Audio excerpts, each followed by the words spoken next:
There are some moments in life that are never forgotten. It can be anything: a favorite toy from childhood, a time of shared laughter, the pain of lost love, the scent of a flower, sunlight on a distant mountaintop, the platform of a small railway station in northern India, in the soft, quiet light of early morning.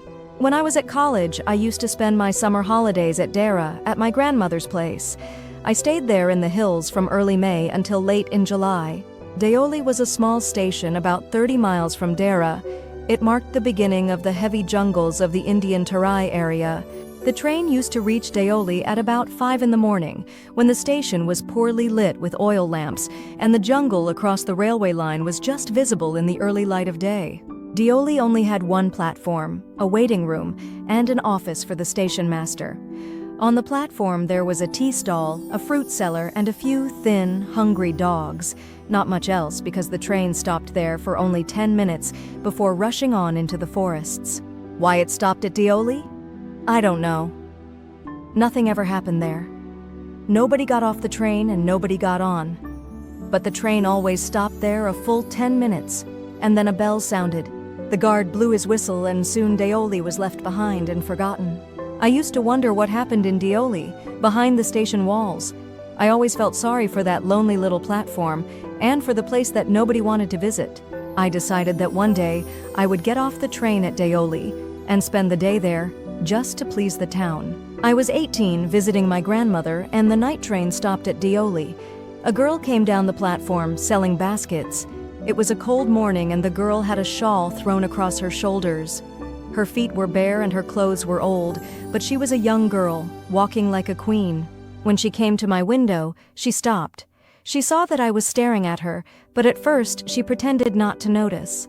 She had a pale skin, shiny black hair, and dark, troubled eyes. And then those eyes, searching and expressive, met mine. She stood by my window for some time, and neither of us said anything. But when she moved on, I found myself leaving my seat and going to the door. I stepped out and stood waiting on the platform, looking the other way, away from her. I walked across to the tea stall. Water was boiling over a small fire, but the owner of the stall was busy serving tea somewhere on the train. The girl followed me to the stall. "Do you want to buy a basket? They are very strong, made of the finest."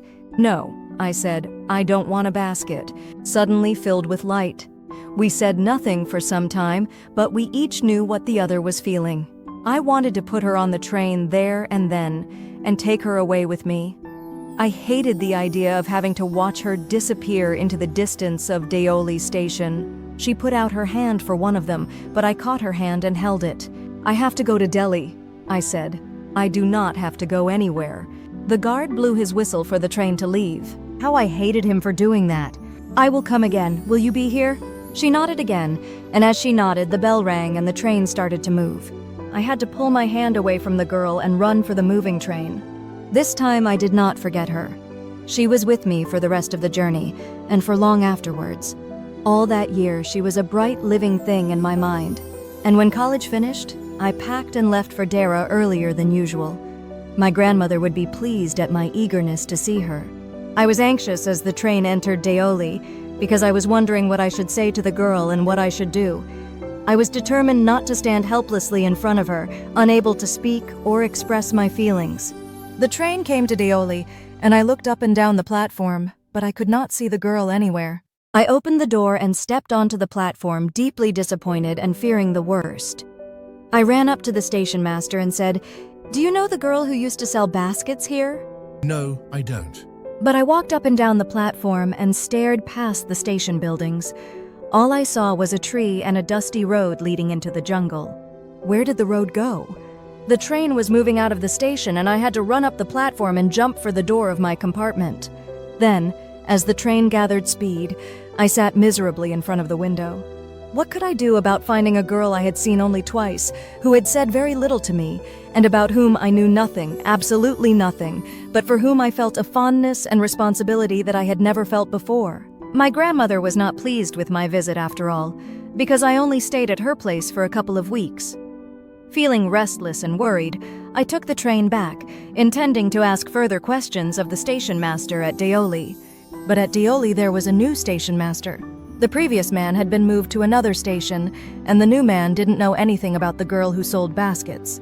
I found the owner of the tea stall and asked him if he knew anything about the girl with the baskets. Yes, there was such a girl here. I remember quite well, but she has stopped coming now. Why? What happened to her? How should I know? She was nothing to me. And once again I had to run for the train. As Deoli platform slid away, I decided that one day I would have to break my journey there, spend a day in the town, make inquiries, and find the girl who had stolen my heart with nothing but a look from her dark, impatient eyes. I cheered myself up with this thought during my last few months in college.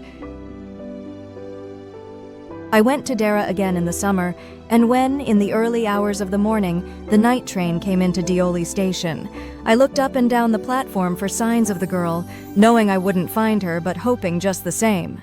Somehow, I couldn't bring myself to break my journey at Deoli and spend a day there. If this was a film, I thought, I'd get off the train, solve the mystery, and provide a suitable ending for the whole thing. I think I was afraid to do this.